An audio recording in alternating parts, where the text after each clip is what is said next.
नमस्कार, जय हिंद, जय भारत, जय श्री राम।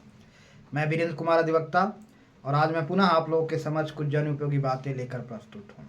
दुनिया में नेता लीडर दो तरह के होते हैं, दो तरह के रहे हैं। एक वह जिनकी समस्त राजनीतिक गतिविधियों का केंद्रीय उद्देश्य सिर्फ राज सत्ता प्राप्त करना रहा है और राज सत्ता प्राप्त करके पद प्राप्त करके लोगों पर अपना शासन स्थापित करना रहा है। दूसरा वे राजनेता रहे हैं जिनका समस्त राजनीतिक गतिविधियों का केंद्रीय उद्देश्य हमेशा समाज में अच्छाई को स्थापित करना रहा है और बुराई का विरोध करना रहा है, नैतिकता का उत्थान करना रहा है और नैतिकता के पतन को रोकना रहा है। वैसे नेता का उद्देश्य राज सत्ता प्राप्त करना कतई नहीं रहा है और अगर अगर उनकी राजनीतिक गतिविधियों का केंद्रीय उद्देश्य अगर राजनीतिक सत्ता प्राप्त करना होता, पद प्राप्त करना होता, तो फिर वे भीतर से कमज़ोर हो जाते हैं, मतलब उनके आत्मबल कमज़ोर हो जाता है।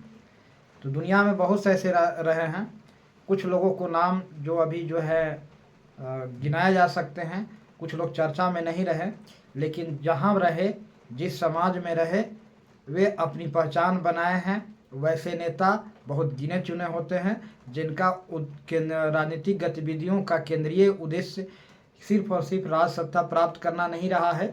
उनके समस्त राजनीतिक गतिविधियों का केंद्रीय उद्देश्य समाज की नैतिक उत्थान करना रहा है, अनैतिकता के पतन को रोकना रहा है और बुराई को नेस्तनाबूद करना रहा है, अच्छाई को मजबूती देना रहा है, अच्छाई को आगे बढ़ाना रहा है। वैसे बहुत से नेता रहे हैं और इस दुनिया में रहे और अपनी पहचान छोड़ के गए।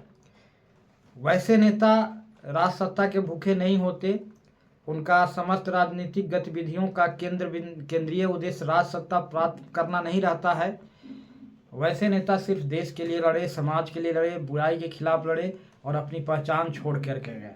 बहुत से नेता अपनी समाज में एक पहचान छोड़ कर गए हैं।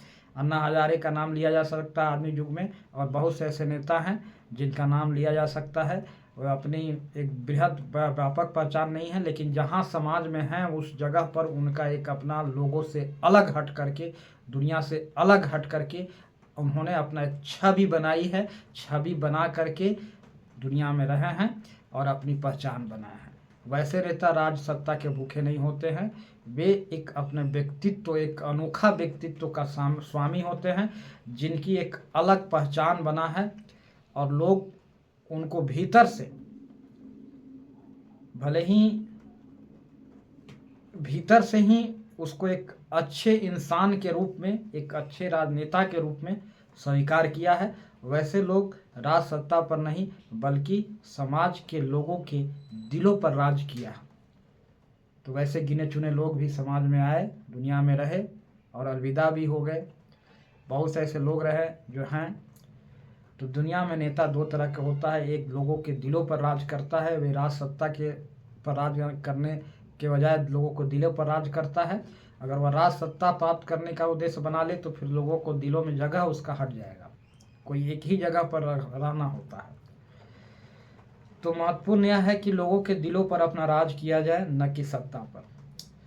तो आज के लिए इतना ही, और अंत में तमाम दर्शकों को मैं प्यार भरा नमस्कार बोलना चाहूँगा। सभी को प्यार भरा नमस्कार। जय हिंद, जय भारत, जय श्री राम।